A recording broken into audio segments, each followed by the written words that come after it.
What's up, everybody? It's John with John Sports Cards and Collectibles coming at you with a brand new video. How's everyone doing out there in the YouTube universe?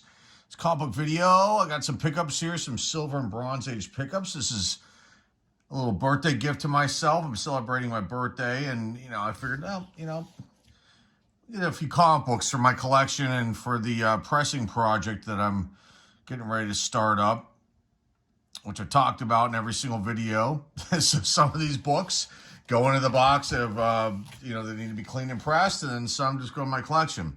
So these first two, we're going to go with the silvers first, then we're going to go into some bronze age books. And I found some really awesome things. Honestly, like I scour around in the long boxes at these comic book shops, and in particular a certain one or two that I'm having good luck in. And when I go on these hunts, I could be at one of these shops for like an hour. I've been in some of these shops for like 3 hours, because we're talking like, I go through, I don't know, if they have like 10 to 15 of these silver and early bronze age boxes, I go through them. And some of these books, maybe I'll start filming every time I go just to show you guys, but some of ththese books are beat to all hell. And some are from what looks like to be some sort of, or they have some sort of smoke damage, or maybe there's water damage on, not on everyone, but on some. And then it takes a long time. And my hands, when I come out, they are like literally like there's like gray and black filth all over them, and I can't get around that. But anyway, let's get into these books. So I've got 6 of them here. There's a little birthday gift to myself. And I really love, I talk about it all the time too. I love the war books. I love the Westerns. I don't have any Westerns today, but a couple war books. Because in my mind, I think that a lot of times these get overlooked. People, they want to get the low-hanging fruit as far as the books go. The ones that are worth, hundreds and hundreds and hundreds and thousands of dollars. And I'm looking at it from a different angle. I'm looking at it to kind of, make things diverse for this project that I'm working on and for my collection and whatnot. Okay, the first one here, we've got a Silver Age Captain Savage and his Battlefield Raiders. Let me open up this here. December 10th, 1969, so right near the end of the Silver Age run. It's a pretty nice copy. There's a little bit of chipping up here, and a little bit of wear in this corner. But again, I think it was like white to off-white pages on this book. And there were a bunch of this actual copy there, and they were all in pretty good shape, but, I was trying to figure out which one was in the best. It didn't have some major issues on the corner, or so this was one of the ones. There might have been one other one of this issue number 16, and I just picked this one instead. So you've got John Severin did the cover on this one. Also artist Don Heck and Sam Rosen, names that I've said before here in these videos. Writer was Arnold Drake, and editor was Stan Lee. On this one here, I'm going to give you these numbers. Grade about ungrade, about $3 to $5. But there have only been 22 of these books graded. I don't have any numbers as far as values, but still, pretty clean copy. Back just needs to be cleaned. Clean the book, press it out. Next one here, the end of the silver, beginning of bronze age, 1970. Captain Savage and his Leatherneck Raiders, but it says here Battlefield Raiders on the thing, but they have a mistake here on this one website. So it's his Battlefield Raiders, not Leatherneck Raiders. So they're mistaken. But $5 average on this one. March 10th, 1970, again John Severin, or Severin. Severin is the cover artist. Dick Ayers, Gene Izzo. Again, names that we've said here in these videos in the past. Gary Friedrich, and then editor Stan Lee. March 10th, 1970, Captain Savage, number 19. Okay, next one. So we're going to do bronze, and this is like, newer bronze going down. to the last book, which is like a really rare find that I found. And these are out of $3 boxes. Unless I can click out of these. Okay. Next up, this is from 1977. DC release, Shazam, The World's Mightiest Mortal, issue number 30. A pretty good copy. I'd say it's going to be a high grade copy. White pages. Was shocked to see this in the bin. One of the bins. It'll be pressed and cleaned. Came out July 10th, 1977. Cover artist Kurt Scheffenberger did this one. Also Jerry Serpe, Kurt Swan, Jack Davis, Ben Oda, the artists, writer E. Nelson Bridwell, and then Joe Orlando is the editor of this issue. But a pretty valuable book. If you get this in a 9.8, it's worth $220. I don't think this is going to get that. I think this is going to get a pretty decent grade, though. You know, as long as there's no issue here with this staple, but it looks okay. It looks a little odd, but maybe the way the cover's laying on it. But again, very minimal wear, little to no wear on this book. Just needs to be clean and pressed. I think this is going to get a pretty high grade, in my opinion. A nice pickup right there. Issue number 30 of Shazam from 1977. I love the DC TV Comics thing. It's a newsstand copy, but I think that the subscription copies were much more rare back then. Okay, next one. Not a big Conan the Barbarian fan, but again, I saw this book. It was in pretty damn good shape, and I thought, let me pick this one up. Okay, this one, April 10th, 1975, Conan the Barbarian number 49. Cover artist, Gil Kane. And then you've got a bunch of other artists here. John Costanza, Gaspar Saladino, John Buscemi, and then Glynis Wine. I'm not sure if I'm saying that name right. Editor Roy Thomas and writer Roy Thomas. I mean, again, a really nice copy. There's a little bit of a paper like tag up here. And, you know, other than that, I'd say that it's in pretty damn good shape. I think, again, another high grade. We've got the Wolf Woman on the cover here. April 10th, 1975. Values of this one on average about, did I give the values of I took away the Shazam. I didn't read off the values, but no biggie. Values on let's just say the Shazam's a good one. This one, $6 average. 9817 118 92 60 and 822 620 a 4 $5. Love the fours. There you go with this one, Conan the Barbarian. Let me just pull up Shazam one more time, just to for my own sanity. Shazam 30, and the pricing for that, because I didn't really read it off.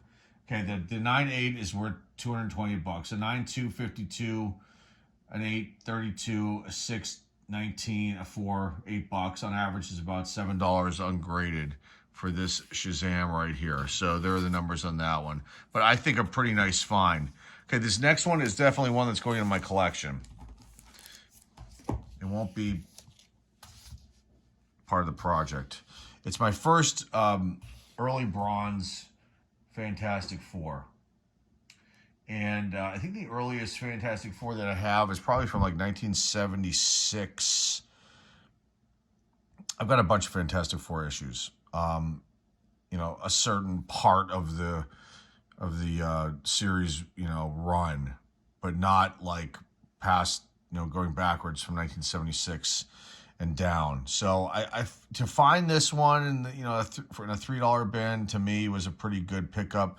It does have like a cover crease, a bad one that broke the color here, so I don't think that I'm gonna be able to do anything with that.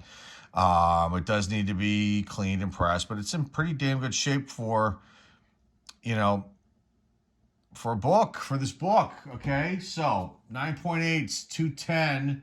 A 9.2, 68, an 8.53, a 6, 29, a 4, $9. On average, about $5 to $7. This one, you've got artist Rich Buckler, John Costanza. Rich Buckler did the cover. John Costanza and Petra Goldberg are the artists in this as well. Jerry Conway is the writer, and Roy Thomas was the editor. Fantastic Four, issue number 149 from August 10, 1974. So, pretty cool stuff there, in my opinion. I'm digging this one. No question. This will be a part of the collection now. Pretty nice one. Now, this last one is like, in my opinion, like a rare find. A super, super rare find.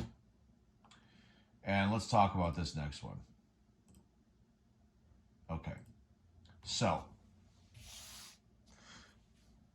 Superman issue number 277.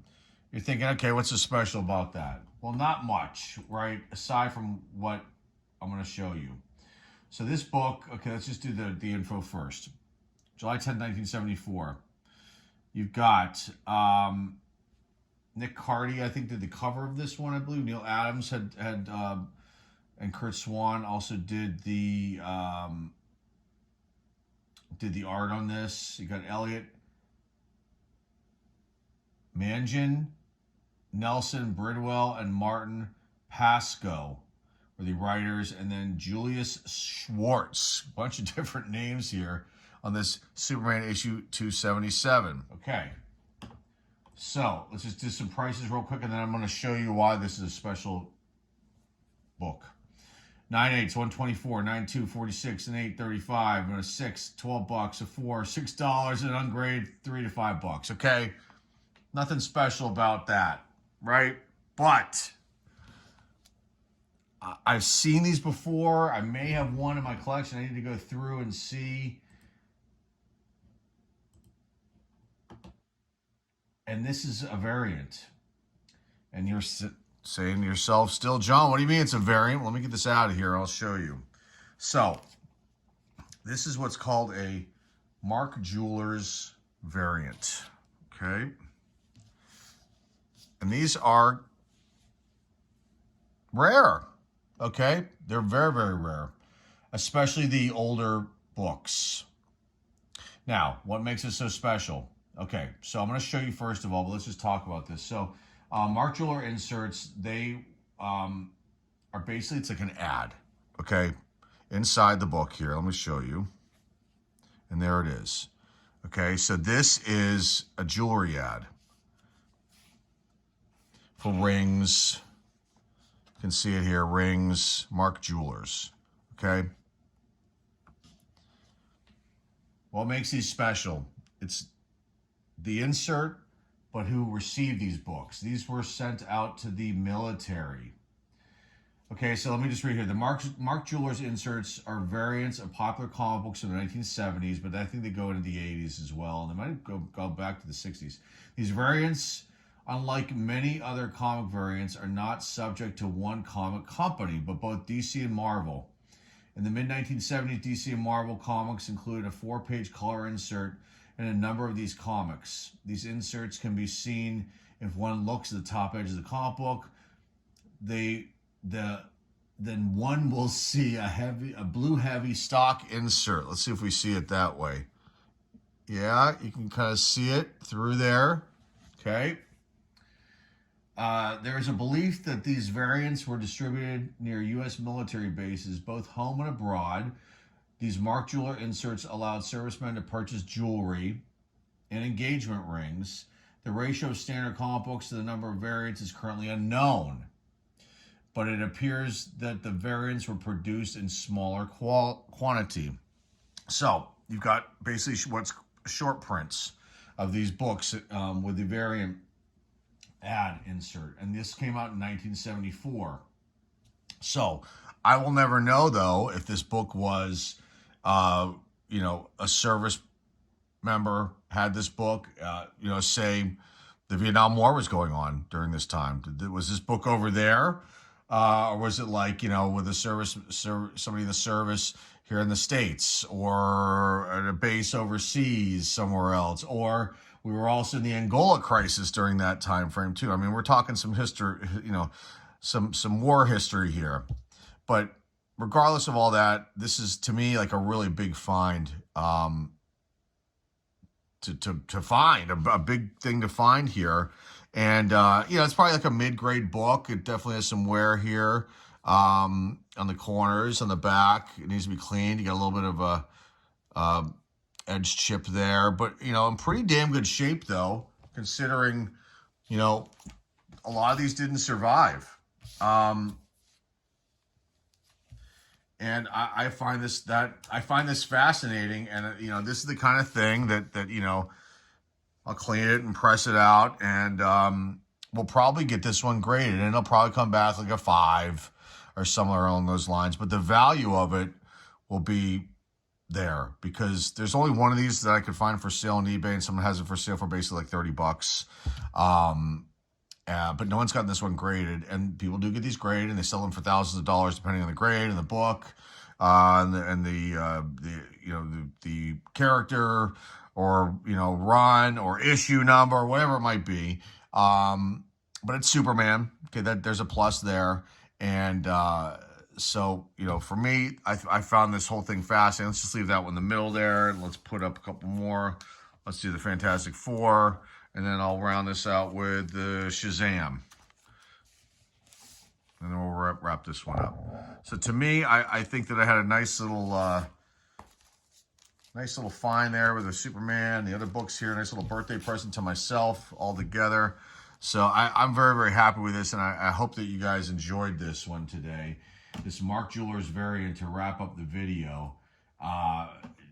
Again, I just find this fascinating, and these are extremely hard to find, and the fact that I found one, I paid $3 for it. Hey, I'm not I'm not complaining about that, guys, at all. Not at all. Very cool stuff here. That's all I've got for you guys today. Remember to like, subscribe, comment down below, share this video with your friends, family, and loved ones. The eBay store link is down below in the description. Till next time, folks. This is John with John Sports Odds and Collectibles signing off, and I will see everybody very, very soon. Take care.